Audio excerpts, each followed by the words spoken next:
Hi hello friends, എല്ലാ കൂട്ടുകാർക്കും നമ്മുടെ നാളത്തെ പ്രൊമോ റിവ്യൂയിലേക്ക് സ്വാഗതം. നമ്മൾ കാത്തിരുന്ന നല്ല അടിപൊളി ഭാഗമാണ് നാളത്തെ എപ്പിസോഡിൽ. ഭയങ്കര എന്താ പറയുക, നമ്മുടെ കണ്ണ് നിറയ്ക്കുന്ന പ്രൊമോ ആണ് വന്നിരിക്കുന്നത്. വേറൊന്നുമല്ല, അങ്ങനെ പ്രകാശിന് ഒരു ശബ്ദം കേട്ടിട്ട് അടുക്കളയിലേക്ക് പോകുന്ന ഭാഗത്തോടെയാണ് ഇന്നത്തെ എപ്പിസോഡ് തീർന്നല്ലോ. അങ്ങനെ പ്രകാശിന് അടുക്കളയിലേക്ക് പോകുന്നുണ്ട്. തൊട്ടു പിന്നാലെ ബൈജു ഉറങ്ങണോ അത് പോണോ എന്ന് സംശയത്തോടെ എന്തായാലും പോയി നോക്കാം എന്ന് പറഞ്ഞിട്ട് ഫോണിന്റെ ടോർച്ചിന്റെ സഹായത്തോടെ ഇങ്ങനെ നോക്കുകയാണ്. പക്ഷെ അവിടെ ഒന്നും ആരെയും കാണുന്നില്ല. അപ്പൊ പ്രകാശിന് ആദ്യം അടുക്കളയിലേക്കാണ് പോകുന്നത്. ആ പ്രകാശിന് അടുക്കളയിൽ പോകുന്നതിന് മുമ്പ് തന്നെ ഗംഗപ്രസാദ് അടുക്കളയിൽ നിന്നിട്ട് ഒരു കത്തി എടുത്തുകൊണ്ട് നേരെ മുകളിലേക്ക് പോയിട്ടുണ്ടായിരുന്നു. അപ്പൊ പ്രകാശിന് അടുക്കളയിലേക്ക് പോകുമ്പോഴേക്കും അവിടെ ആരെയും തന്നെ കാണുന്നില്ല. അപ്പൊ ഈ ശബ്ദം കേട്ടിട്ട് കല്യാണിയും കാർത്തിക മുകളിൽ നിന്നിട്ട് നിലത്തേക്ക് ഇങ്ങനെ വരുന്നുണ്ട്. ആ സമയത്ത് ഗംഗപ്രസാദ് സ്റ്റെപ്പിന്റെ സൈഡിൽ ഇങ്ങനെ ഒളിച്ചിങ്ങനെ നിൽക്കുകയാണ് ചെയ്യണത്. അപ്പോഴേക്കും പ്രകാശൻ മുമ്പിലേക്ക് വന്നിട്ട് പറയുന്നുണ്ട്, അടുക്കള വാതിൽ ആരോ തുറന്നിട്ടുണ്ട്, ആരും ഇവിടെ കയറിയിട്ടുണ്ട്, ലൈറ്റ് ഒന്നും കാണുന്നില്ല, കാർത്തിക മോളെ ലൈറ്റ് എങ്ങനെ ഓൺ ആക്കണത്, ഇവിടെ എവിടെയാ സ്വിച്ച് ബോർഡ്, എവിടെയാ മെയിൻ സ്വിച്ച്, എവിടെയാ പവർ ഓഫ് എന്നൊക്കെ ഒന്ന് ചോദിക്കുമ്പോൾ അത് പുറകിലാന്ന് പറയണം. ആ ബൈജു പറയുന്നുണ്ട്, നിങ്ങൾ ആരും പുറത്തേക്ക് ഇറങ്ങണ്ട, ഞാൻ പോയി നോക്കാം. എടാ ബൈജു, നീ ഒറ്റക്ക് പോണ്ട, ഞാനും വരാം. അത് വേണ്ട പ്രകാശേട്ടാ, പ്രകാശേട്ടൻ ഇവിടെ നിൽക്ക്, അവൻ ഇതിന്റെ ഉള്ളിലാണോ പുറത്താണോ നമുക്ക് അറിയില്ലല്ലോ, എന്തായാലും എനിക്ക് കുഴപ്പമൊന്നുമില്ല, നിങ്ങൾക്കൊക്കെ വേണ്ടി മരിക്കേണ്ടി വന്നാലും എനിക്ക് പ്രശ്നമൊന്നും ഇല്ലെന്ന് വേണ്ട ബൈജു പുറത്തേക്ക് പോകാണ്. ആ സമയത്ത് പ്രകാശൻ കല്യാണിടത്തും കാർത്തികടുത്തും പറഞ്ഞിട്ട്, നിങ്ങൾ റൂമിന്റെ ഉള്ളിലേക്ക് പോകും, നിങ്ങൾ എന്തൊക്കെ വന്നാൽ പുറത്തിറങ്ങരുത്, വേണ്ട അച്ഛൻ ഞങ്ങളും കൂടി വരാന്ന് പറയുമ്പോൾ പ്രകാശൻ സമ്മതിക്കുന്നില്ല. നിങ്ങൾ റൂമിന്റെ ഉള്ളിൽ തന്നെ നിന്നേ പറ്റുന്ന വേണ്ടി പ്രകാശൻ രണ്ട് മക്കളെ റൂമിന്റെ ഉള്ളിലേക്ക് കയറ്റി പുറത്തുനിന്ന് ലോക്ക് ചെയ്യാണ്. കാരണം അവര് സേഫ് ആവണം. തനിക്കും തന്റെ ഭാര്യമാർക്കും ഇതിന് പറ്റിയാലും മക്കൾ സുഖമായിട്ട് ജീവിക്കണം. അതിനുവേണ്ടി പ്രകാശൻ അവര് പുറത്തുനിന്ന് ലോക്ക് ചെയ്യാണ് ചെയ്യണത്. ശേഷം ലക്ഷ്മിയമ്മയെടുത്തും അതുപോലെ തന്നെ ദീപയെടുത്ത് പറയുന്നുണ്ട്, നിങ്ങൾ റൂമിലേക്ക് പോയിക്കോ, ഞാൻ ഇവിടെയൊക്കെ നോക്കാന്ന് പറയുമ്പോ ദീപ പറയണ്ട, വേണ്ട വേണ്ട, പ്രകാശേട്ടൻ ഒറ്റക്ക് നിൽക്കണ്ട, ഞങ്ങളും കൂടി വരാം, നമ്മുടെ മക്കൾക്ക് വേണ്ടിയിട്ടല്ലേ എന്ന് പറയാണ്. ലക്ഷ്മി പറയണ്ട, അതെ അതെ, പ്രകാശേട്ടൻ ഒന്നും ചെയ്യണ്ട, അല്ല ബൈജു പുറത്തു പോയിട്ട് ഇതുവരെ വന്നില്ലല്ലോ എന്ന് പ്രകാശൻ പറയുമ്പോ അതിനെയാ ഞാനും നോക്കണത്. അപ്പൊ ബൈജു പുറത്തുനിന്ന് പറയുന്നുണ്ട്, പ്രകാശേട്ടാ ഇവിടെ മെയിൻ സ്വിച്ച് കട്ടാക്കിയിരിക്കുകയാണ്, ലൈന് കട്ടാക്കിയിരിക്കുകയാണെന്ന് പറയുമ്പോൾ നീ അകത്തേക്ക് വാടാ എന്ന് പ്രകാശൻ പറയാണ്. അങ്ങനെ ബൈജു അകത്തേക്ക് വരുന്നുണ്ട്. അങ്ങനെ പ്രകാശൻ പെട്ടെന്ന് ചെറിയൊരു ഒച്ച കേൾക്കാണ് അടുക്കളയുടെ ഭാഗത്തുനിന്ന്. ആ ഒരു സൈഡിൽ നിന്ന് ഒരു ഒച്ച കേൾക്കുമ്പോഴേക്കും പ്രകാശൻ വീണ്ടും അവരുടെ കയ്യിൽ ആ ഒരു എമർജൻസി ലൈറ്റും അതുപോലെ ഫോണിന്റെ ലൈറ്റും മാത്രമേ ഉള്ളൂ. അത് വെച്ച് അവിടേക്ക് ഇങ്ങനെ ടോർച്ച് അടിച്ച് നോക്കുമ്പോഴേക്കും അവിടെയൊന്നും തന്നെ ആരെയും കാണുന്നില്ല കേട്ടോ. അപ്പൊ ആ താഴത്തും മുകളിലൊക്കെ നോക്കുന്നുണ്ട്. അപ്പൊ ലക്ഷ്മിയും ദീപയും കൂടി രണ്ടുപേരും പരസ്പരം കൈ ഇങ്ങനെ ചേർത്ത് പിടിച്ചിട്ടാണ് അങ്ങോട്ടും ഇങ്ങോട്ടൊക്കെ ഇങ്ങനെ നടക്കുന്നത്. ആ സമയത്ത് ഗംഗപ്രസാദ് ആണെന്നുണ്ടെങ്കിൽ വലിയൊരു കത്തി കേട്ടോ, നമ്മുടെ കൈയിന്റെ വലിപ്പുള്ള ഒരു കത്തി പിടിച്ചിട്ട് ഇങ്ങനെ ഒളിഞ്ഞു നിൽക്കുവാണ്. കാരണം ഈ ഇരുട്ടത്ത് ഗംഗപ്രസാദിനും കണ്ണ് കാണുന്നില്ല, ലക്ഷ്മിയാണോ ദീപയാണോ എന്നൊരു മനസ്സിലാവുന്നില്ല. രണ്ട് പെണ്ണുങ്ങൾ അവിടെ ഉണ്ട്, അത് ലക്ഷ്മിയും ദീപ, ഇതിൽ ആരും ഒരാളാണെന്ന് ഗംഗപ്രസാദിന് അറിയാം, പക്ഷെ ആരാന്ന് മനസ്സിലാവുന്നില്ല. പിന്നെ ഗംഗപ്രസാദ് വിചാരിക്കാണ്, ആരായാലും കുഴപ്പമില്ല, ആരെ കുത്തിയാലും നാളെ നിശ്ചയം മുടങ്ങുന്നുള്ള കാര്യത്തിൽ സംശയമൊന്നുമില്ല, നാളെ നിശ്ചയം മുടങ്ങാം, അതാണ് ഇപ്പത്തെ മെയിൻ കാര്യം. ഇന്ന് താൻ ഇറങ്ങിയ തന്നെ മെയിൻ കാര്യം എന്ന് പറഞ്ഞത് നാളത്തെ നിശ്ചയം മുടക്കാൻ വേണ്ടി തന്നെയാണ്. അപ്പൊ അതുകൊണ്ട് ആരെങ്കിലും ഒരാൾ ഇല്ലാതാക്കിയാൽ മതി, അതാ ബൈജു ആവാതെ വേറെ ആരും ഇല്ലാതാക്കിയാലും ഒരു കുഴപ്പമില്ല എന്ന് ഗംഗപ്രസാദ് മനസ്സിലിങ്ങനെ വിചാരിക്കണം. അങ്ങനെ ഒളിച്ച് തന്നെ അവിടെ നിൽക്കാട്ടോ. അങ്ങനെ പ്രകാശൻ നമ്മുടെ ലക്ഷ്മിയമ്മയുടെയും അതുപോലെ തന്നെ ദീപയുടെ അടുത്തേക്ക് വരുമ്പോ ദീപ ചോദിക്കേണ്ട, മക്കളൊക്കെ സേഫ് ആണ്, അവരെ കുറിച്ച് ഓർത്ത് പേടിക്കണ്ട, നിങ്ങളൊന്നും അകത്തേക്ക് പോകുന്നു പറയാണ്. ഇല്ല, പ്രകാശന്റെ ഇവിടെ നിന്നിട്ട് ഞങ്ങൾ പോവില്ലെന്ന് തന്നെ പറഞ്ഞ ഒരു വാശിക്ക് അവിടെ തന്നെ നിൽക്കുവാട്ടോ. പ്രകാശം പണ്ടെന്ന് നിങ്ങൾ ഇവിടെ നിൽക്കി, ഇവിടുന്ന് ഇവിടെയും പോവല്ലേ, അവിടെ തന്നെ നിൽക്കാൻ വേണ്ടി പറഞ്ഞിട്ട് പ്രകാശം അപ്പുറത്തേക്ക് പോകുമ്പോഴേക്കും പെട്ടെന്നൊരു ശബ്ദം കേൾക്കാണ്. ദീപയുടെ കയ്യിൽ നിന്ന് പെട്ടെന്ന് ലക്ഷ്മി കൈ വിട്ടിട്ട് അപ്പുറത്തിങ്ങനെ, ദീപ നീ ഇവിടെ നിൽക്ക്, ഞാൻ അപ്പുറത്തേക്കൊന്ന് നോക്കി വരാന്ന് പറഞ്ഞിട്ട് അങ്ങോട്ടും ഇങ്ങോട്ടേക്ക് ഇങ്ങനെ നോക്കാണ്. അപ്പൊ ചെറിയൊരു വെട്ടം പോലെ, അവിടെ എവിടെയോ ഒരു ചെറിയൊരു വെട്ടം പോലെ ദീപക്ക് ഇങ്ങനെ കാണുന്നുണ്ട്. അപ്പൊ ആ വെട്ടത്തിന്റെ സൈഡിൽ ആരോ നിൽക്കുന്നുണ്ട്. അപ്പൊ പ്രകാശനാണ് എന്നാണ് ദീപ വിചാരിക്കണത്. പ്രകാശേട്ടാ എന്ന് വിളിക്കുമ്പോ വിളി കേൾക്കുന്നില്ല. അപ്പൊ ദീപ ശരിക്കും നോക്കുമ്പോഴേക്കും ആ വെളിച്ചത്തിൽ ചെറുതായിട്ട് മുഖം കാണുന്നുണ്ട്.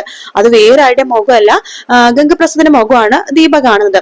അപ്പൊ അങ്ങനെ കാണുമ്പോ തന്നെ ഗംഗപ്രസാദ് ഇങ്ങനെ മുഖം ഇങ്ങനെ വ്യക്തമാണ് ദീപക്ക്. ആ ഗംഗപ്രസാദ് നോക്കുന്നത് ഫുള്ള് ലക്ഷ്മി അമ്മയുടെ നേർക്കാട്ടോ.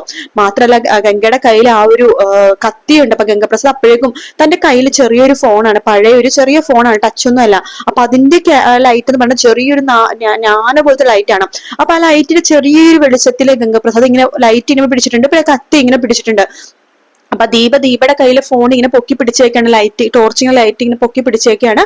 ആ സമയത്ത് നമ്മുടെ ദീപ നോക്കുമ്പോഴേക്കും ഗംഗപ്രസാദ് ആ കത്തിയായിട്ട് പതുക്കെ പമ്മി വരുവാണ്. അപ്പൊ ലക്ഷ്മിയമ്മ അങ്ങോട്ട് തിരിഞ്ഞിങ്ങനെ നിൽക്കുകയാണ്. ഗംഗപ്രസാദ് ഇങ്ങനെ വരുന്നു, ദീപ് ഇവിടെ നിൽക്കുന്നു, ലക്ഷ്മിയമ്മ ഇവിടെ നിൽക്കുന്നു, ഒത്ത നടുക്ക് ഗംഗപ്രസാദ്. അപ്പൊ അയാള് ഇങ്ങനെ ഗംഗ ഇങ്ങനെ കയ്യിൽ ഇങ്ങനെ കത്തിയായിട്ട് ഇങ്ങനെ പമ്മി ലക്ഷ്മിയുടെ അടുത്തേക്ക് പോകുമ്പോഴേക്കും ദീപ അവിടെ നിന്ന്, അതായത് കുറച്ച് ദൂരെ നിന്ന് 10 മീറ്റർ ദൂരെയാണ്, അവിടെ നിന്ന് ഇങ്ങനെ വിളിച്ചു പറയുന്നുണ്ട്, ലക്ഷ്മി ചേച്ചി എന്ന് പറഞ്ഞിട്ട് ഇങ്ങനെ വിളിക്കുന്നുണ്ടെങ്കിൽ ലക്ഷ്മി തിരിയുമ്പോ തിരിയുമ്പോ തന്നെ അങ്ങനെ ലക്ഷ്മി ഇങ്ങനെ തിരിയുമ്പോ തന്നെ ആ ഒരു ചെറിയൊരു സെക്കൻഡുകൾ തന്നെ ഗംഗപ്രസാദ് ആ കത്തിയായിട്ട് ലക്ഷ്മിയുടെ വയറ്റിലിട്ട് തന്നെ ഇങ്ങനെ കുത്താൻ വേണ്ടി ഇങ്ങനെ ഇങ്ങനെ കുത്തുന്നുണ്ട്.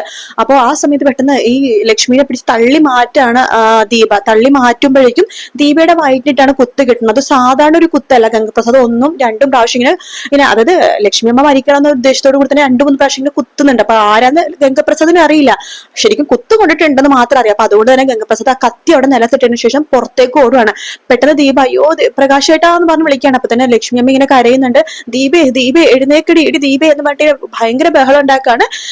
പ്രകാശിനെ കാര്യം മനസ്സിലായി, ആർക്ക് കുത്തു കൊണ്ടിട്ടുണ്ട്, ദീപക്ക് കുത്തു കൊണ്ടിട്ടുണ്ട്. കാരണം പ്രകാശിനെ ലക്ഷ്മിനെക്കാളും കുറച്ചുകൂടി ഒരു അടുപ്പം ദീപയെടുത്താണ്. കാരണം വേറൊന്നുമല്ല, പ്രകാശിന് 26 വർഷം ദീപയുടെ കൂടെ, 27 വർഷം ദീപയുടെ കൂടെയാണല്ലോ ജീവിച്ചത്. അപ്പൊ അതുകൊണ്ട് തന്നെ പ്രകാശിന് ആ ശബ്ദം കേൾക്കുമ്പോൾ കണ്ണൊക്കെ നിറഞ്ഞിട്ട് ദീപയുടെ അടുത്തേക്ക് ഇങ്ങനെ വരുവാണ്.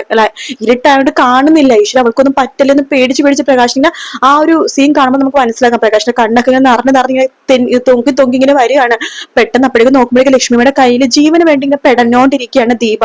അപ്പൊ പ്രകാശിന്റെ ദീപ എഴുന്നേക്കടി ദീപേ നമുക്ക് ഹോസ്പിറ്റലിൽ പോവാം, ഈശ്വര ബൈജു വണ്ടി എടുക്കടാന്ന് പറയാണ്. പ്രകാശേട്ടാ എന്നെ എവിടെയും കൊണ്ടുപോകണ്ട എന്ന് ദീപ പറയാണ്. മക്കളൊന്ന് കാണണമെന്ന് പറയുന്നുണ്ട്. അങ്ങനെ പ്രകാശിന് അപ്പൊ ഗംഗപ്രസാദ് പോയെന്ന് മനസ്സിലായി. പ്രകാശിന് അപ്പൊ തന്നെ മുകളിൽ പോയിട്ട് വാതിൽ തുറക്കാണ്. കാർത്തികയും അതുപോലെ തന്നെ കല്യാണി ചോദിക്കുന്നുണ്ട്, എന്ത് പറ്റി അമ്മയുടെ ശബ്ദം കേട്ടു അച്ഛൻ, എന്ത് പറ്റി അച്ഛന്ന് കല്യാണി ചോദിക്കുമ്പോ മോളെ അമ്മ എന്ന് പറയുമ്പോഴേക്കും കല്യാണി പ്രകാശിനെ കാർത്തികനൊന്ന് സൂക്ഷിച്ചു നോക്കി കരഞ്ഞുകൊണ്ട് ഓടി താഴത്തേക്ക് പോകുമ്പോഴേക്കും ദീപ ജീവന് വേണ്ടി ഇങ്ങനെ പെടയാണ്. അതായത് ദീപടുത്ത് പറഞ്ഞു മാമ ആശുപത്രി പോവാന്ന് പറയുമ്പോ വേണ്ട മോളെ, ഇനി അമ്മ ആശുപത്രി പോയാലും ജീവനൊന്നും നിലനിൽക്കില്ല, അമ്മ പോകുവാണ്. എന്തായാലും എനിക്ക് സന്തോഷമായി, എന്റെ മോൾ ആഗ്രഹിച്ച പോലെ. ഞാനിപ്പോ ഞാൻ ഒരു സമയം വരെ ഞാൻ മോളെ ഒരുപാട് സ്നേഹിച്ചിട്ടുണ്ട്. പക്ഷെ ഇപ്പൊ ഞാൻ പോയാലും മോളെ സ്നേഹിക്കാൻ മോളുടെ അച്ഛനുണ്ട്.